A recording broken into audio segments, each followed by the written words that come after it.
Hello, Mortgage Coach community. Dave Savage, and today I am with Karin Bellantoni. Hey, Karin. Hi, Dave. Hello. So most of you probably don't know Karin, although I guarantee some of the folks that go way back with me in the mortgage space might know Karin. Karin was a coach and a mentor to me from a marketing perspective. I don't know if it was pre-mortgage coach. I think it was around the time I already had mortgage coach. But I was also starting a company called Smart Reply. We could go into a whole long story. But to me, Karin was one of the smartest marketing minds I ever knew. She was a marketing guru, probably still is. But the reason I asked her to jump on a call and interview her for the community is because she's helping a lot of young executives and entrepreneurs kill it. So she's a coach, a mentor. She specializes in helping millennials rocket launch their careers. So I thought it would be great to interview her for new loan officers. So if you're in your first 18 months in the mortgage business, this is for you. If you're in your first 3 years, this is for you.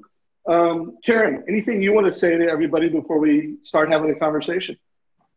Well, it's really nice to be with you, Dave, and have a conversation about turning people around and how people can, even if they're new, set frameworks and mindsets that eliminate some of the confusion and disempower them on a daily basis. Sometimes I hear from my millennial clients that they don't even know what a good day looks like. So I'm looking forward to sharing some tips. I am in New York City. I work here with financial companies, with the tech industry, with startups. And my clients, I would say, are 95% millennials, young women and men who get stuck. And they are definitely fast trackers, people who have gotten to where they're going faster than their peer group.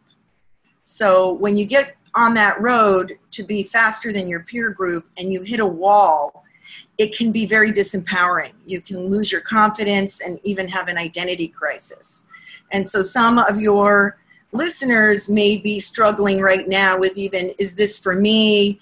Maybe I'm not good enough. There's a large amount of FOMO, all this transparency that's been, great for people to get new tools, have access to people, and just generally accelerate your career if you know how to use it. Can also be overwhelming, right? So essentially, I help millennials that are either on teams. So some of my clients are more mature and they hire me because they're a little stuck with their millennial teams, or individuals who are entrepreneurs and intrapreneurs will hire me to help them get turned around. And I have a 90-day program. So I'm really focused on fast, tactical things that help you change who you are, right? So it's body, mind, spirit, and business now. We don't have that separation anymore. So I think if you would have seen me in 1995 in San Francisco, where I was living, and we worked together, and I was walking down the street on a Saturday, you would not recognize me because I presented at work in a very polished way. My hair was different and my weekend clothes were different, and we had party clothes and we had workout clothes, and now everybody's in the same sort of outfit every day. And I think that's a good metaphor for the fact that there aren't partitions anymore. There aren't walls up, and we're available to work at all times. So, how do we work in the new rules, in a new set of rules? And I think even some of your more mature folks will appreciate some of these tips because they've been layering on for years, more and more and more and more, better, faster. And so, that can really slow you down. No doubt. So if you are watching this, whether you're watching it on YouTube, whether you're watching it on Facebook, and you are, let's just say, millennial, and by the way, whether you're a millennial or not, your first couple years in the mortgage business, and you have gotten stuck, or you do have some narrative that you're telling yourself that's holding you back from success, let us know. So by the way, comment below. Hopefully this is not the last time I can get Karin on a call. And so maybe we can answer your questions. We can address that in future conversations that we have. So please, what is holding you back? What are you afraid of? What's getting in the way of the success that you want? So Karin, give us some tips. Speak to the new loan officer, whether it's first year and a half, first 3 years. What are some things that could help fast track their success based off of what you hear? Yeah, I think in general, what I hear from a lot of coaches and performance-oriented people is it's about working hard, doing more, making that extra 5 phone calls before you leave the office, being available, working until all hours of the night. And so my approach, I think there are times when that's important to do that. And I think that doesn't work on a long-term strategy for people. And I'm seeing a lot of burnout and depression and confusion just because, in the old days, so I'm going to go through some mindset topics. And, the first one is just back at Citibank, where I started my career. I found an old photo the other day, and I'm sitting at the desk, and there's kind of like nothing on the desk except this very expensive desk set they used to buy us. So like a blotter, an in and out box, right? You remember? Right. And my name. I remember that. And the reason they would spend thousands of dollars on this stuff is because the desk was naked. There was nothing on it but paper. There was no computer. There was no distractions. And in fact, there was an ashtray on the desk. So that tells you how long ago that was. Back in the day. So what we would do back then to manage time, and I know time management is a big topic for anybody working very independently, we would try to get the bank tellers out by 4:30 every day. So when we got slow at the desk, some of us would run back there and take an adding machine to a stack of checks and start the process for the tellers so that we would manage the time so they could leave early. And they would leave early so that on the days they ran a little over, I wouldn't get hit with the overtime. And so we were managing time. Today we manage time so that we can take our endless to-do list and just do more and more and more and more. And when I ask people when they first come in, what does a good day look like to you? How do you know if you have a good day? They really have no basis. A lot of it's how you feel about yourself. So the first thing I want to introduce is this concept that we need to shift our mindset from time management to energy management. So you only get so much energy every day. And in fact, this front part of the brain, the prefrontal cortex, is where we solve bigger problems and we do our deeper thinking.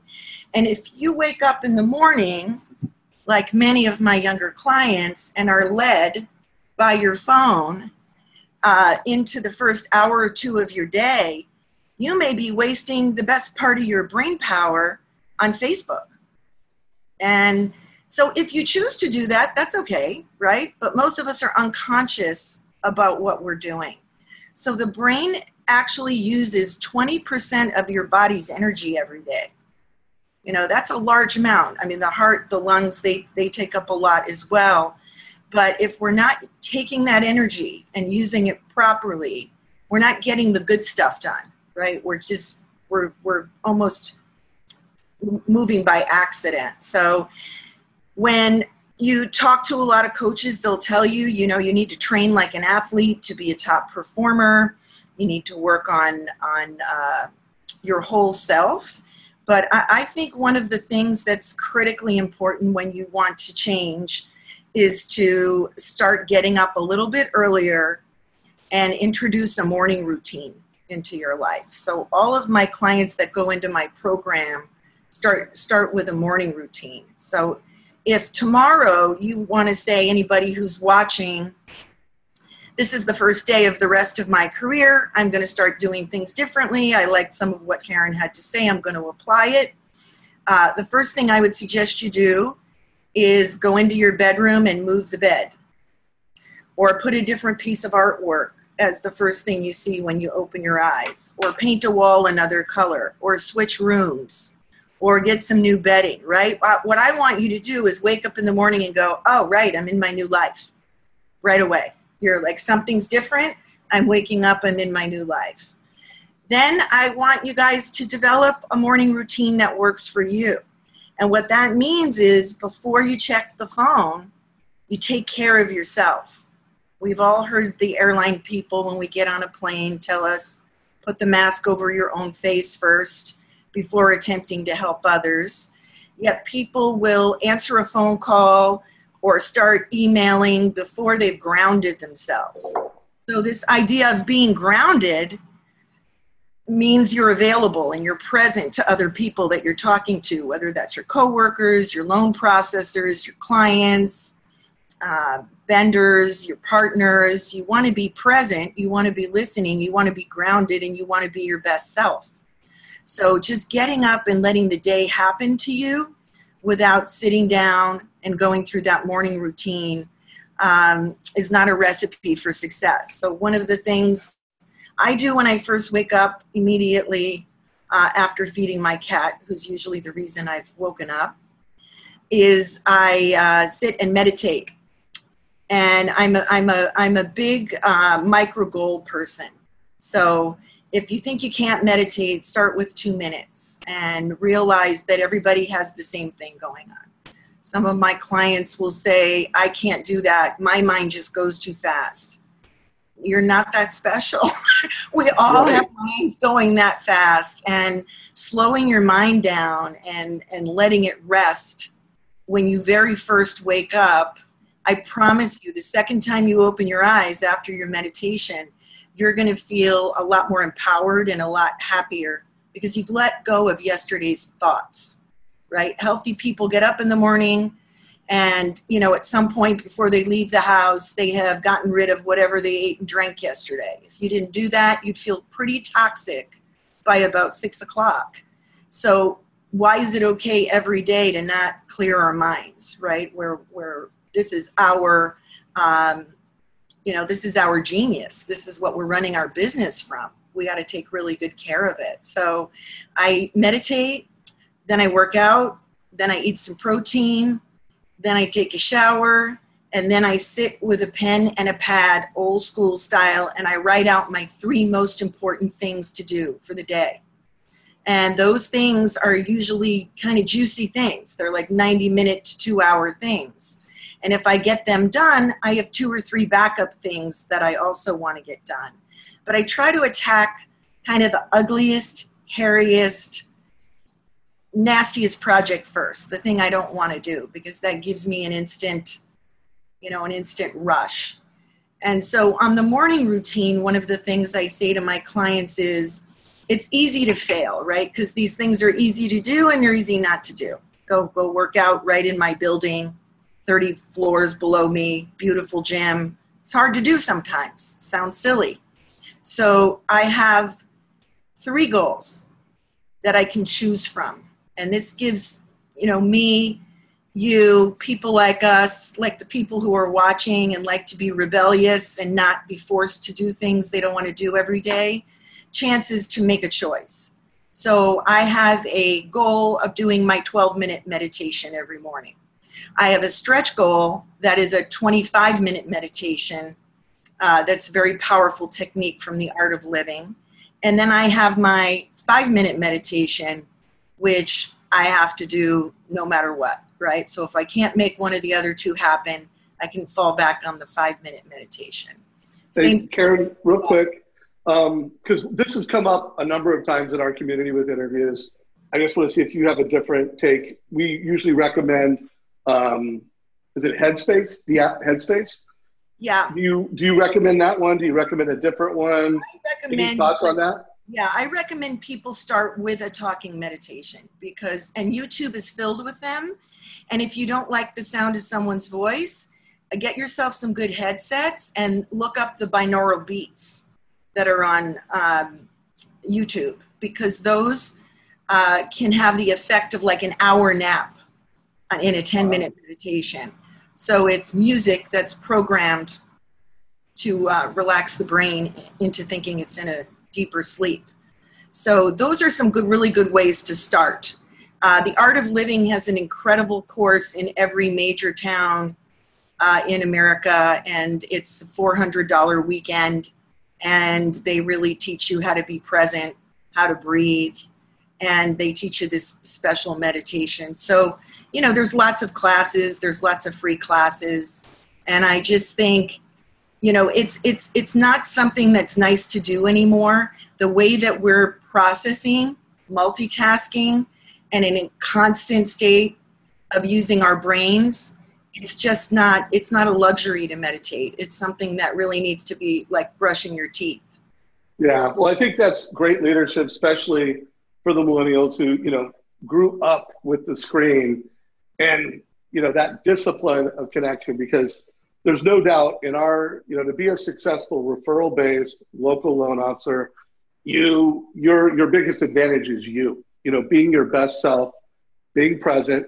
You absolutely need to leverage technology, but now more than ever, you need to have that really good balance of presence, you know, high touch, high connection, and then high tech, you know, hey, I do multi-channel communicate. I do use my CRM so that I can scale how I personalize and customize. So one thing I want to drill down on, because, you know, I was meeting with a good friend of mine, not going to mention the name, lifelong buddy, you know, legend in the mortgage industry. I was meeting with his son, who's getting into the mortgage space, and he actually didn't have his license yet. So there were kind of like things he could do, things he couldn't do. And I, in his case, win the day. Like, he didn't have a clear idea of what winning the day was. And I do think a lot of new loan officers, they don't know how to come up with those three things, or, you know, win the day, win by noon. By the way, in our community, a good friend of mine, Todd Bookspan, he's got a book called Win by Noon, which is a planner. But help new people get clear on those three things. Because, by the way, usually as a mortgage professional, while prospecting is one of those, you know, 90 minutes to 4 hours a day things that new loan officers need to do. But what are some other, any advice you have to help new loan officers, you know, get clear on the three things they should be focusing on and getting clear on winning the day? Yeah, Karin Bellantoni. I think just to sort of respond to one of the first points you made, and then I'll answer this question, is we're human beings. We're not human doings.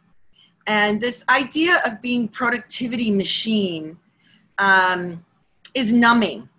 And part of the workday is thinking. Part of the workday is planning. And I fear that some of those ways of being inside of companies, management is pressuring around productivity. But to be productive, you know, I have a friend who cooks like this. She looks at the recipe, she gets all the food out, she preps every single thing, chops it, gets it all ready, and then she starts to cook, and she enjoys the process probably more than someone like me who cooks in the moment, and it's a meditation for me. But when you approach your work, you know, you should have some goals for the month, right? And on Sunday nights, I put my big list together. I have something called, it's really simple, and I've been doing this for years and years and years. I have lots of cool techniques and apps that I use, and I come back to this every time because it's just simple. And I find a lot of my younger millennial clients like writing and like using, you know, paper and pen and the tactileness of that. So I look at my stuff for the week on Sunday night, and I put an A next to everything that I think is my biggest priority. If I have more than 15 A's, that's 3 A's a day, then there's a problem, because I can only probably get 3 of these big things done a day. Then, you know, I have a 5-thing-a-day rule, right? So 3 are the big, most important things, and 2 are your bonus things. I don't mean answering email in between and phone calls and things like that, but just juicy things that take you through. Sometimes I talk to executives and they go, only 3 things? And I said, if you're tracking what you're getting done now, you're not getting 3 big things done a day, because you're looking at this massive list and it's overwhelming you. And that's what's happening to some of your people. You and I started our businesses, and we had an option to go to the Chamber of Commerce, We had an option to buy some postcards from Modern Postcard. We had an option maybe to try to get on a radio show. Or we call people and ask for referrals. We didn't have all these methodologies to drum up business back in the day. So we've layered these things on now. You're coming into the business and there's all these opportunities, right? All these channels. So I say know yourself, know thyself. Who are you? You know, this has to be natural for you. Don't do what your buddies are doing or don't do what your mentor's doing just because it works for them. If you're a person who doesn't know how to communicate with accountants or lawyers, you know, you just feel your personality doesn't jive, generally speaking, with people in that profession, then maybe there are better referral sources for you, right? So where are your passions? You know, when do you raise your vibe? What do you get excited about, right? So I think that's where they need to focus. Some of their goals is around who you are, because that's what you're going to attract.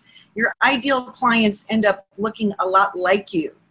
So on Sunday night, if you're putting down your top priorities for the week, do they match 80% of those activities? Do they match what your goals are for the month? If not, you've got to make some adjustments, right? So what I say to people around manifesting is the first thing that needs to happen is you have to create space. If you want to grow food, hopefully if you want to have a baby, if you want to build a business, you know, you can't just talk about it. You have to create the time and space and protect that time and space from interruptions. You know, when I first started working at home, friends would call all day and I had to, you know, protect that space to say, this is what I'm doing. The second thing you need to do is know what you want. And so for loan officers that are new, try to visualize if your business was working really well, what would your life be like? What kind of people would you be hanging out with? What kinds of folks would you be working with? How is it that you would be relating to people? And where are your best relationships? So like, you know, years ago, I watched Tim Brahim and Bill Hillestad at their company focus on the community. They're community guys. They had families. The neighborhood, I think it was Westlake Village, where they lived, had a baseball team and a church and a community center. And they did a lot of messaging to those communities and support of those community services to build their businesses. And that was sort of the local approach. And maybe that's not for you if you're not living in a place where you feel connected to the community, but you got to find out what that thing is for you. Yeah, well, Tim, as you know, has become one of the most successful loan officers, you know, in the industry. In the history, and Bill Hillstad has helped a lot of loan officers. Sure. Today, he's, you know, really helping them build communities in Facebook and, you know, kind of be the digital mayor of their community. And so those guys are killing it. That's great advice. I hope the takeaway for everybody here is you've got to be your best self. And I loved how you started, like, hey, you work with me. You didn't just go into a bunch of tactics, you know, cold call more, do this, do this. You got into energy management and priority management. So if you're a new loan officer, it really does start, you know, do you have the energy to be your best self, you know, and are you showing up like that? And I do, you know, I think it's super important. Like my advice to this one loan officer was, okay, you can't call people right now because you don't have your license, but you can call and start building relationships. And you can get really clear on who your dream clients are and be building that list and getting to know people. And, you know, obviously it's going to come to a point where building your list isn't enough and you've got to make lots of calls, have lots of meetings. And I love your biggest advice, connect as your authentic self. That is where power comes from. So community, I want to do a couple things and then I'm going to let you have some closing thoughts, Karin. First of all, if you're new, what are some of those big things that you're focusing on? I asked you two things. What's holding you back? So Karin and I can crush that in future calls. But also, what are the top three things that you have. Share those below. Let Karin and I know what are your big goals that you're working on day to day, week to week, and what's holding you back. We want to know. So Karin, any closing thoughts? Again, this is just chapter 1 of you jumping into the mortgage coach community, but anything else you want to share that you think might be useful? I would say focus on no more than 3 areas at once. And one actually has to be, in fact, since you brought up Bill, the first time I saw him speak, he said this and it stuck here really well. If you only went out every day and collected business cards from people and put them in your database, and then and also that day you called 3 people from your database, people build a business that way, just from that, meeting people and talking to people, meeting people. Now we want to move faster than that, and we have tools to do that. So maybe Facebook is your thing. Maybe it's Instagram. Maybe it's whatever it is. Don't have 7 of these things. My coach just said to me, we need to work on your Instagram. And I went, no, we don't. We don't need to do that right now, because my people are on LinkedIn looking for me, and I have a very active Facebook page. So, know that you don't have to do everything. And it's best that you don't, that you know yourself, you know where you're passionate, you know where it's natural. When you find your right clients and you're in your right tribe, this is so much easier. It's not selling. It's your vibration, and someone matches that, and there's a connection, and it's super easy. My newest client is in Kenya, and somehow this woman connected with my website, with my messaging. It resonated with her. It is so interesting to me still, even after talking about this and being somewhat of an expert at this stuff, that we, can attract from that far away without me even marketing in that area, because I'm being somebody that she wants to be like or with or learn from. And so you want to find the people who want to learn from you, the people you can have that influence over. So you're not selling. You're just connecting, relating, fulfilling, and closing. Love it. So I highly recommend everybody follow Karin on LinkedIn, check out her website. Karin, any, for people that want to reach out and get to know more about you, what's the best way for our community to connect with you? I have something I call a personal branding exercise. It's kind of a fun exercise to help you get a visual representation of your brand. And it's an email that I've mocked up with some instructions. And so if anybody's interested in that, go to my website, karinbellantoni.com, and you can sign up for my mailing list, and I promise to send you the branding survey and the instructions on how to set up your first personal branding exercise. I love that. So guys, I hope you got value from this. If you did get a takeaway, like us, give us a like on Facebook, LinkedIn, or not LinkedIn. Well, this is probably on LinkedIn too, but give us a like, share it with your mortgage friends. Hopefully this was valuable. Karin, it was great reconnecting with you. Looking forward to having more conversations like this. You too, Dave. Thank you. All right. Take care.